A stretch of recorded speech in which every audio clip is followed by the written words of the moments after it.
All right, good morning, everybody. We are live. And so today we're going to talk about the 7 principles that we think make a good sex life. I think that'll be fun. And then we're getting out for Thanksgiving, so I'm ready. Like I'm ready to do nothing, but actually probably will do a lot of work. But nevertheless, it won't be seeing clients, so I'm excited. All right, so everybody check in and then start to think about a principle that for you feel like you've utilized or you've taught clients or you've learned from clients that make sex work, a great sex life work in marriage. Okay. All right. Joe, we'll let you check in. How are Hi, you? I'm Joe. Good, I'm doing great, and we're enjoying a little snow here, so I'm doing good. It's just gotten a little cold really quickly, so we had snowflakes, snow warning, but I'm doing good and I'm ready for vacation too. All right, Sherry, and how are you? Doing good. Just chilling, and it's kind of cold in the office. So I'm just waiting for it to warm up. Is it? I left the heat on last night. It's freezing in my office. Now, when you walk in, it's not cold. But as soon as you Okay, get back into my office, it's cold. I'm so sorry. sometimes I leave that window open. So it might be because I left the window open. That's why I turned back around. All right, Jessica, how are you today? I'm good. I am going to go play board games later today, so I'm very good. Yay. All right, so who wants to go first on principle number 1 that you think makes a good sex life work in marriage or in a Okay, I'll relationship, just go period? ahead and go. Sure. Okay. I think communicating what you like in the bed Yeah. without anybody being defensive Yeah. and knowing that sex is about two people and not one. Yes. That's Like simple. when clients show up with one person to therapy, I'm like, sex is a team sport, and we need all team members on the field for practice. Because somebody be like, I'm good. And then the other person like, but I'm not. And then the other person like, Right. this is great. And then the other person's like, it's not. That's why you're here. Right. And I think to piggyback on that, so we'll say number 1 for us was communication, communicating what you like and what you don't like, but not judging. And so I'm going to say number 2 is no judgment with that. So if number 1 is communication, number 2 is no judgment. And so you really want your partner to be able to say what they really want and like with that. And a lot of people are scared of being judged.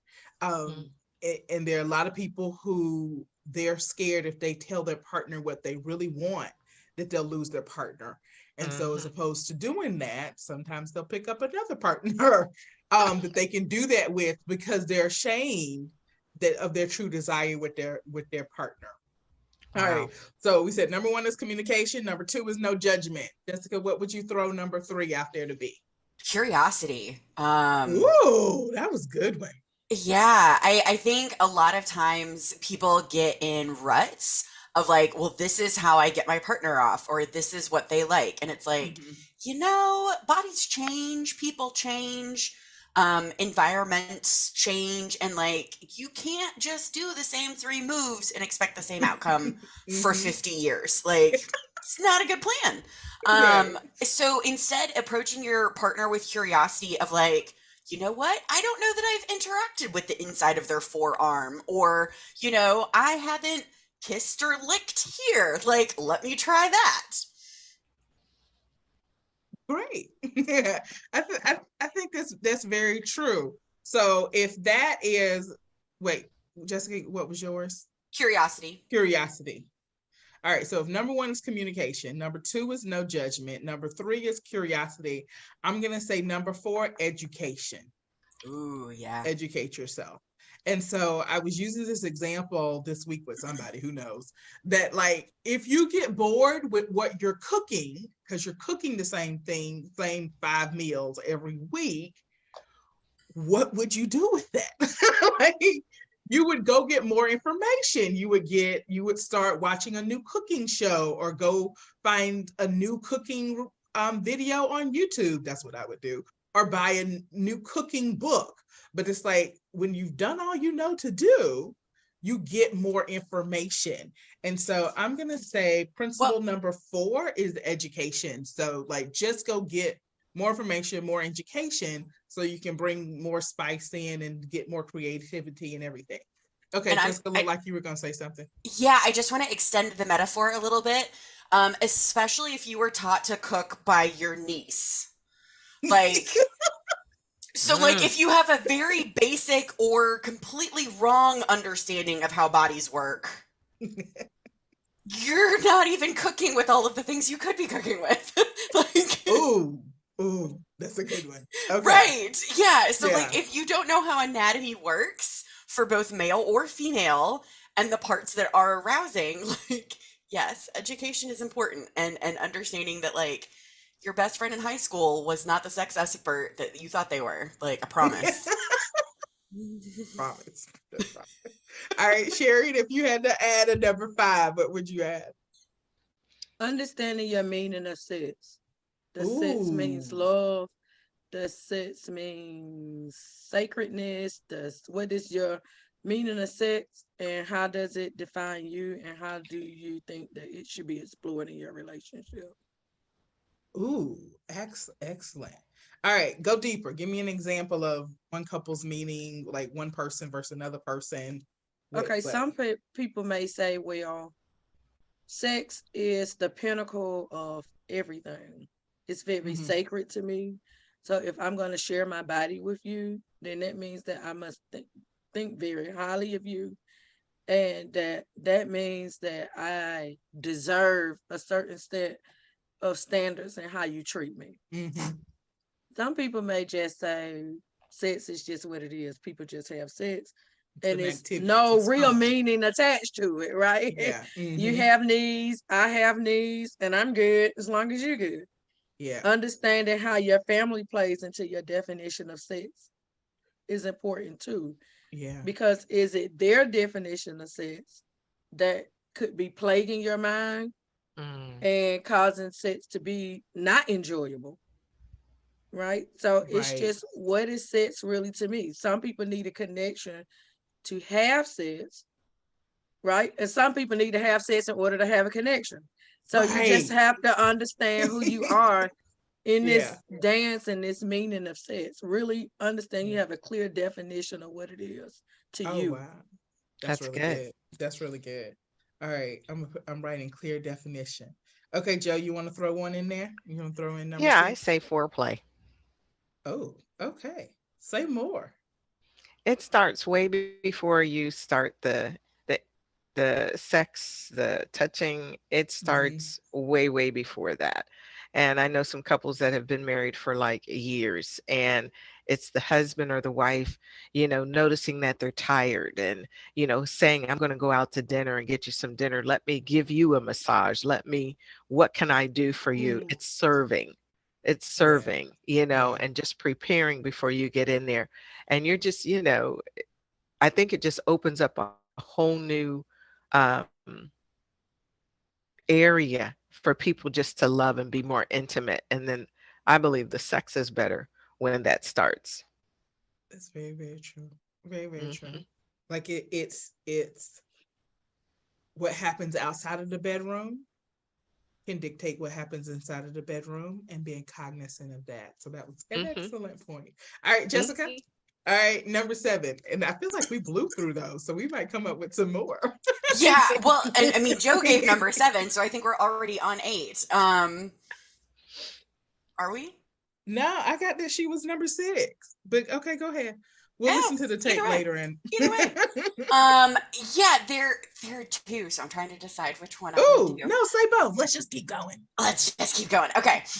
So one, I would say be aware of what your goal is. So like a goal to have orgasm is not necessarily the best goal. So if your goal is to have pleasure and intimate experience with your partner, that's a much easier goal to hit. And so it's a satisfactory experience for both people versus like, we need to climax at the same time. No, you don't. Yes. I mean, that's correct.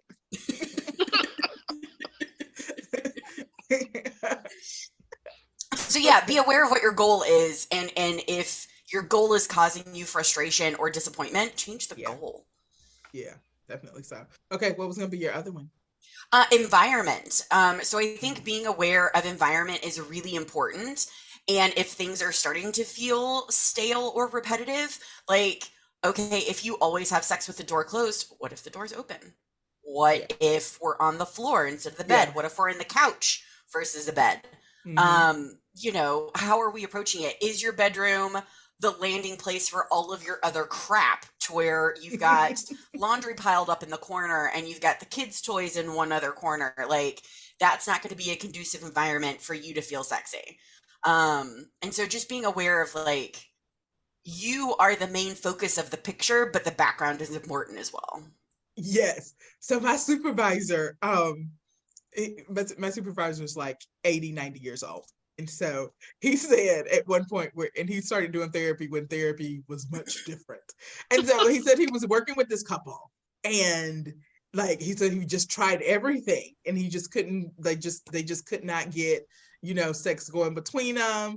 And so somehow he got the idea of like, let me come to your house. Like, and so he said he went to the house. And again, he's been doing therapy forever. So 70s, 80s, where, maybe little different rules. So he said he goes into the bedroom, and like all of the family portraits and pictures are on the wall of like their parents and like grandparents and children. And then he said, then there's this just They're huge staring at him. yes. And then he was like, there was this huge, like, crucifix of Jesus hanging on the cross. Oh, God. Get all that out of the bedroom. And so it was like, yeah, like this is it's just not conducive for, two people being romantic and getting married. Another time, call him and ask him why he was going to people's houses. But anyway, like we don't do that these days. But hey, it was the 70s. So he said he went to no, this must have been somebody else. But they said they went into the people's house, and I think one of them was like a day trader or something like that, and like had like laptops all around the bed, like all around the bed. And it's just like, okay, no, again, not. And I think we when we get caught up in our day-to-day, we just forget about all of these things that could be distracting us and keeping us and realizing or not realizing like what's going on and what our environment is saying. So yeah, it's like if you have 4 dogs and they all sleep in the bed with you. Right? Oh. Okay, now that comes up like quite often. I feel like okay, I haven't heard that one yet. That's yeah. So let's just make this a general rule for anybody who's listening to this video.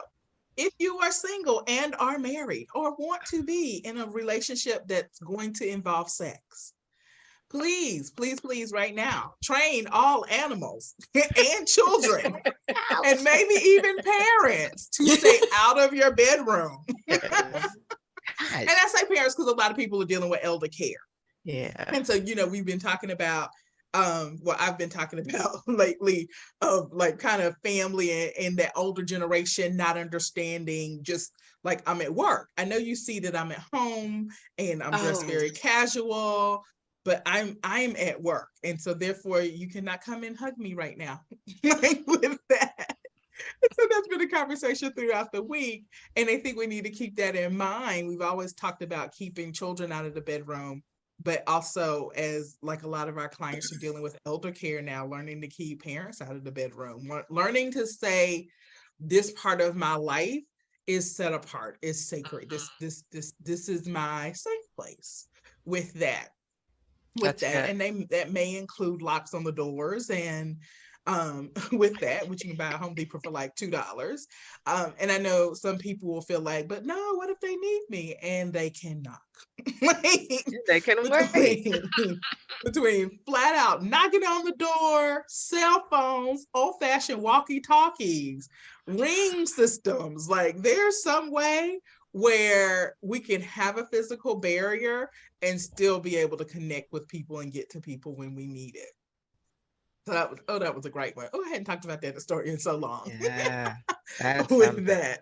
So, okay. And it's supposed to be a new show on Netflix about creating a romantic Sex rooms. bedroom. Yeah, sex rooms. So maybe Mhm. I haven't watched it yet. Maybe I'll do that over the break.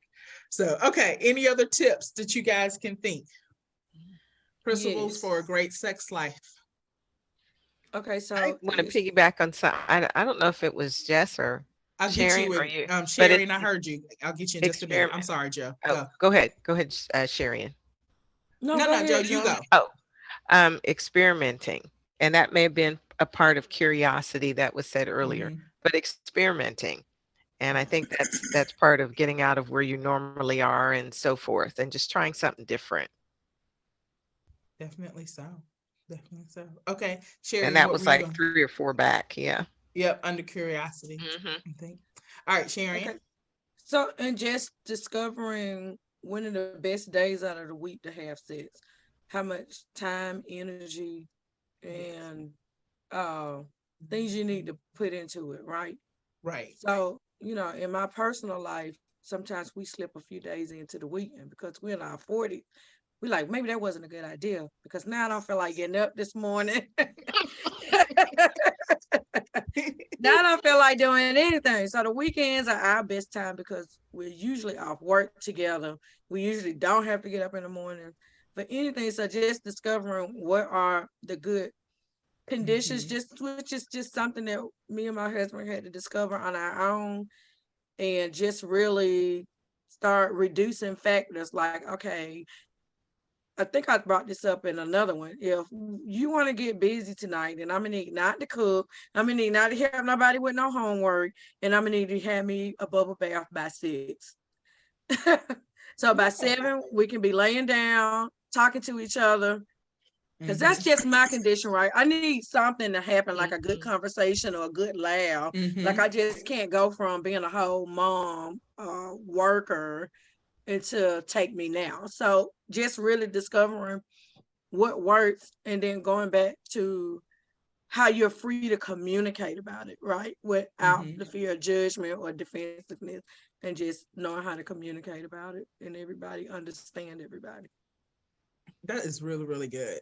Hmm. Um, there's a comedian that talks about after a certain age, you need a going out nap.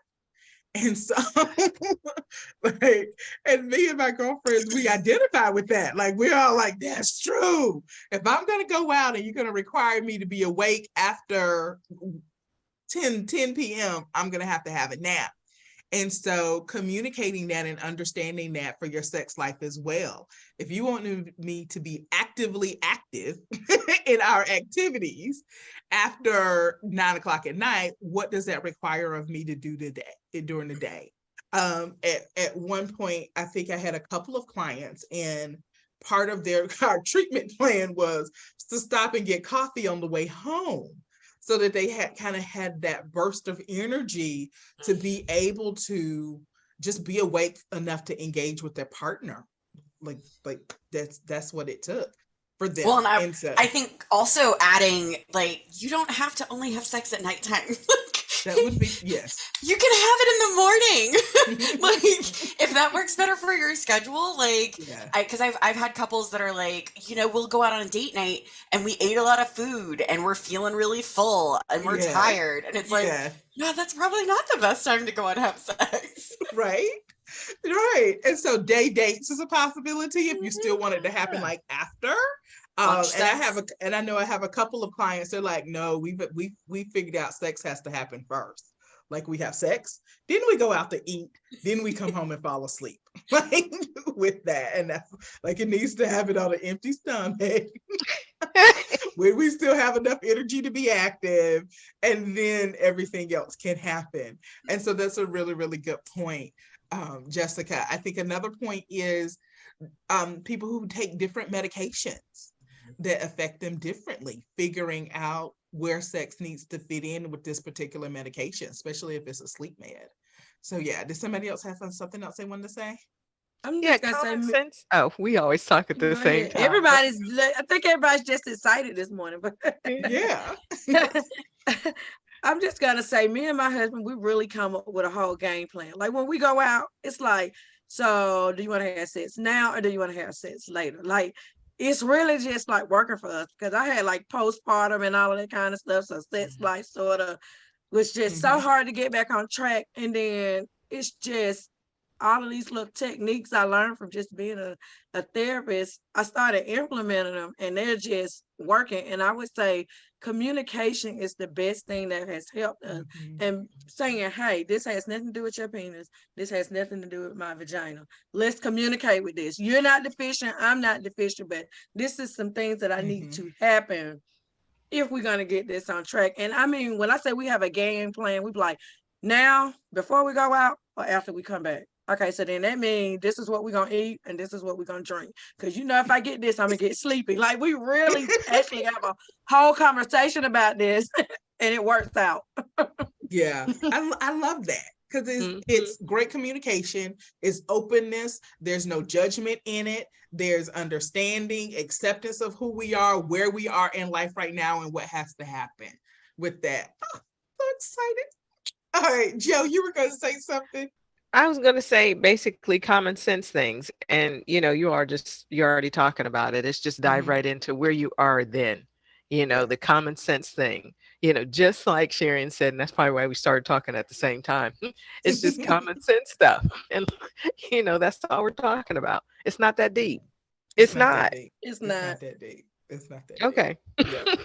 All right, I think that's it. This was brilliant today. Thank you, ladies, for this. And so I don't know how many tips we finally came up with, but we said really good stuff today.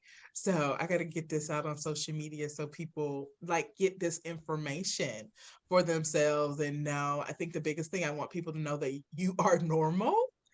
Like you are normal. Nobody is having as much sex as they think everybody else is having. Period. Period. And the only amount of sex that's important is the number that you come up with your partner. Like, it doesn't matter if your girlfriend is having sex 3 times a week or 4 times a month. Yeah. It matters what you want, how many times you want to have sex. Yeah. That would be great if people could just do that. What works for you. So, okay. All right. Well, everybody, we are off next week. So we'll see. We'll do our next Facebook Live in 2 weeks. 2 weeks. Don't know what Friday date that is, but not in December. I not think. Black Friday. I know that. We'll be off and hopefully I'll be shopping. All right. Happy Thanksgiving, everybody. Bye. Bye-bye. I hope you enjoyed our content today. We are here at Atlanta Sex Therapy to serve. If you did like our content, please subscribe, and share it with a friend. Also, click the little bell so you can get notifications when we put new videos out. People don't know what sex therapists do, and we're trying to get the information out there and spread the word. So I'm going to ask you to send this to 3 people because you never know who may be in need of more good information about sex. Thank you, and just have a wonderful day in life.